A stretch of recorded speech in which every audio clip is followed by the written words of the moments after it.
بسم اللہ الرحمن الرحیم۔ نجاست غلیظہ اور نجاست خفیفہ کس کو کہتے ہیں؟ اور نمبر دوسرا سوال کہ نجاست غلیظہ اور نجاست خفیفہ کی کتنی مقدار معاف ہے؟ ویڈیو شروع کرنے سے پہلے آپ حضرات سے گزارش ہے کہ آپ ہمارے چینل کو سبسکرائب کریں اور ساتھ میں گھنٹی کے نشان کو بھی دبا دیجیے۔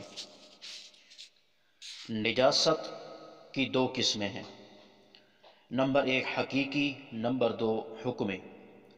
نجاست حقیقی اس کو کہتے ہیں کہ جس کا وجود نظر آئے، اور نجاست حکمی اس کو کہتے ہیں کہ جو دیکھنے میں تو نہ آئے، یعنی جس کا وجود نظر نہ آئے مگر آپ صلی اللہ علیہ وسلم کے حکم سے، یعنی شریعت سے اور اسلام کے حکم سے وہ نجاست ثابت ہو تو اس کو نجاست حکمی کہتے ہیں۔ جیسے بے وضو ہونا یا جنبی ہونا، پلیت ہونا، تو یہ نجاست حکمی ہے۔ نجاست حقیقی کی پھر دو قسمیں ہیں، نجاست غلیظہ اور نمبر دو نجاست خفیفہ۔ نجاست غلیظہ کس کو کہتے ہیں؟ وہ نجاست کے جس کی ناپاکی کے اندر شدت ہو، یعنی جس کی ناپاکی شدید قسم کی ناپاکی ہو، اس کو نجاست غلیظہ کہتے ہیں۔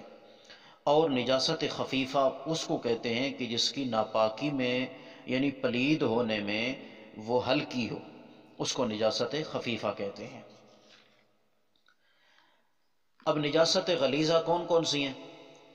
نجاست غلیظہ آدمی انسان کا پیشاب، پخانہ، اسی طرح جانوروں کا پخانہ بھی، چاہے وہ حلال جانور ہیں یا حرام جانور ہیں، اسی طرح بہتا ہوا خون اور مرغی اور بطخ کی بیٹ، خنزیر کا گوشت اور اس کے بال اور ہڈی، شراب اور اسی طرح منی، یہ سب نجاست غلیظہ ہیں۔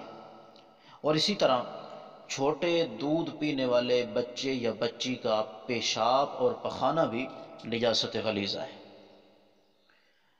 اور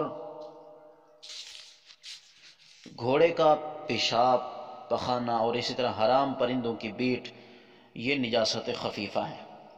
اب نجاست غلیظہ کتنی مقدار میں معاف ہے اور نجاست خفیفہ کتنی مقدار میں معاف ہے؟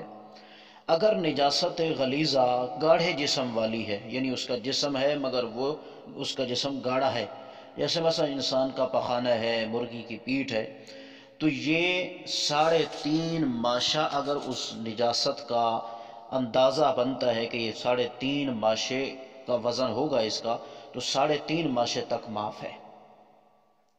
اور اگر 3.5 ماشے سے زیادہ ہے یا 3.5 ماشے تک ہے تو اس کے اندر معافی نہیں ہے۔ 3.5 ماشا سے کم ہو تو پھر معافی ہے، 3.5 ماشا تک گنجائش ہے، بہتر نہیں ہے کہ اس میں معافی دی جائے۔ اسی طرح 3.5 ماشا سے زیادہ ہو تو وہ بھی معاف نہیں ہے۔ اور اسی طرح اگر وہ پلیتی نجاست غلیظہ گاڑھے جسم والی نہ ہو بلکہ پتلی ہو، بہنے والی ہو، کپڑے پہ لگ جائے یا بدن میں لگ جائے، تو وہ دیکھا جائے گا کہ اگر وہ 1 روپیہ یعنی 1 درہم یا روپیہ کا جو سکہ ہوتا ہے اس کے برابر ہو یا اس سے کم ہو تو معاف ہے، اور اگر اس سے زیادہ ہے یعنی 1 روپیہ کی مقدار سے وہ زیادہ ہے تو وہ معاف نہیں ہے۔ معاف ہونے کا مطلب یہ ہے کہ اگر نجاست غلیظہ گاڑھے جسم والی 3.5 ماشے جتنی یا 3.5 ماشے سے کم یا اسی طرح بہنے والی اور پتلی پلیتگی کپڑے یا بدن پر لگ جائے تو وہ 1 درہم کے برابر یعنی 1 روپیہ کی مقدار کے برابر یا اس سے کم ہو تو معاف ہے۔ معاف ہونے کا مطلب یہ ہے کہ اس میں نماز پڑھ سکتے ہیں اس نجاست کی موجودگی میں، مگر وہ نماز تو ہو جائے گی مگر مکروہ تحریمی ہوگی، اس لیے نماز ہو جائے گی لیکن اسی نجاست کے ساتھ ہی پھر رہنا مذموم اور قبیح عمل ہے۔ تو یہ ہوگا نجاست غلیظہ کا حکم۔ نجاست خفیفہ اس کی مقدار 1/4 حصہ ہے، یعنی اگر وہ کپڑے پر لگ گئی ہے یا بدن پر لگ گئی ہے تو دیکھا جائے گا کہ یہ اس جہاں پر لگی ہے کپڑے پر لگی ہے تو کپڑے کا 1/4 حصہ اگر پلیت ہے، ناپاک ہے، پھر تو معاف ہے، یا 1/4 حصے سے کم ہے تو پھر معاف ہے، اگر 1/4 حصے سے زیادہ ہے تو پھر معاف نہیں ہے بلکہ اس کو دھونا پڑے گا۔ 1/4 حصے تک کی مقدار معاف ہے، اس کے اندر نماز پڑھی جا سکتی ہے۔